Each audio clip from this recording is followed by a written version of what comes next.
Les gens, faut qu'on parle sérieusement de la polémique autour de Moussa Mara, dont il se passerait sûrement si on lui demandait son avis. Il est actuellement au cœur de deux affaires qui soulèvent de nombreuses questions, dont la plus importante, est-ce que l'on ne cherche pas à abattre l'ancien Premier ministre Moussa Mara? Et comme l'a si bien illustré un grand journal de la place, Okma Rancune Béa. Aujourd'hui, le président d'honneur du parti Yelema est le seul qui anime le paysage politique malien. Et oui, ce politicien a su s'imposer sans provocation.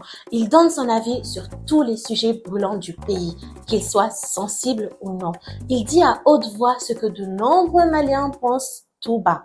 Et s'il n'est pas d'accord avec des choses qui se passent ou des décisions prises au sein de la transition, en tant que leader politique, il le dit.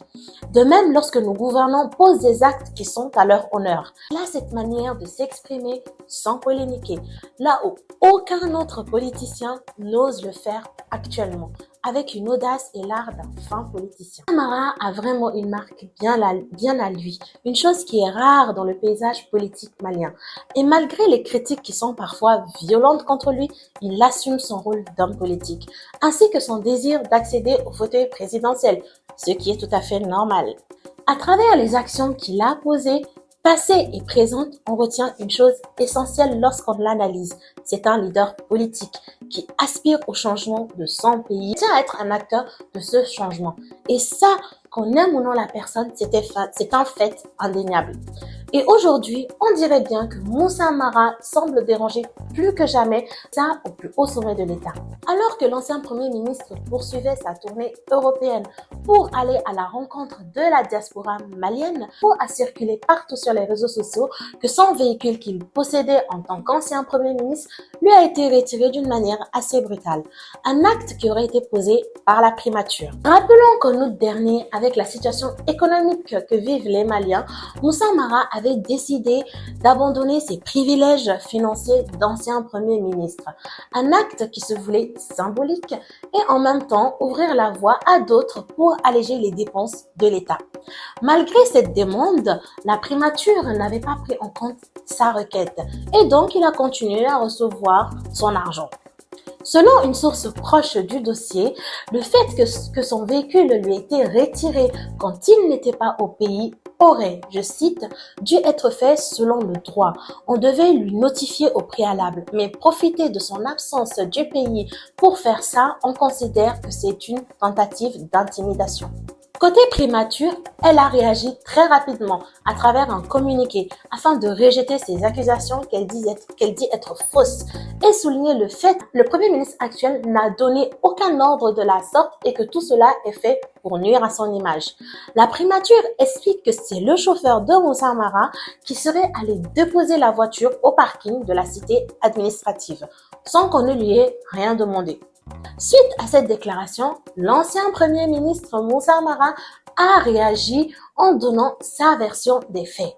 Selon lui, son garde du corps et son chauffeur ont été convoqués par le chef de cabinet de défense du ministre, qui a ordonné d'amener le véhicule. Deux versions très différentes soulèvent quand même des questions.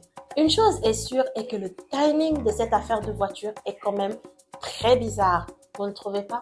Pour certains, c'est une tentative d'intimidation afin de pousser l'ancien Premier ministre au silence, comme ça a été le cas pour la quasi-totalité des hommes politiques, car les critiques ne sont pas les bienvenues. En plus de l'épisode du retrait de son véhicule, Moussa Mara a fait l'objet d'attaques verbales et presque physiques au cours d'une rencontre qu'il devait tenir avec des Maliens dans un foyer de la région parisienne. Un meeting au final qui n'a pas pu se tenir à cause d'individus qui l'ont perturbé. C'est vraiment dommage d'assister à ces récents événements dont on ne doit pas être fier en tant que Malien.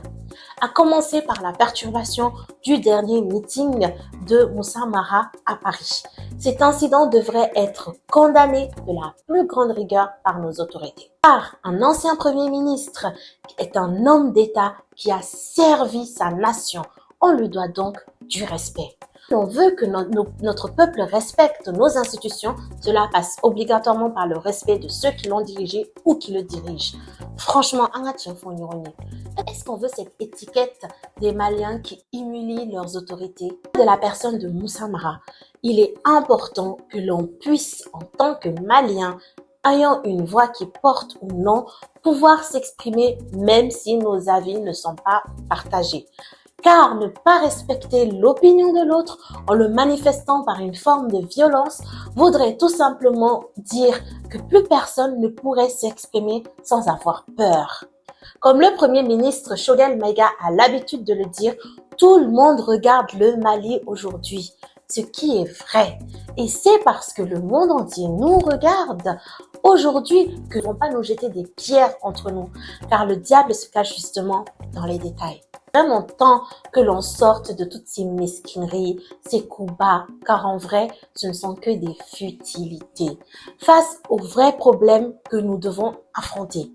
Alors, tenter d'abattre les hommes politiques n'est pas la solution et est très loin d'en être. La chose est claire comme de l'eau de roche, surtout si nous nous rapprochons des élections présidentielles tant attendues. Moussa Mara, il dérange certaines personnes. Et quand on dérange en politique, ça veut dire qu'on fait peur.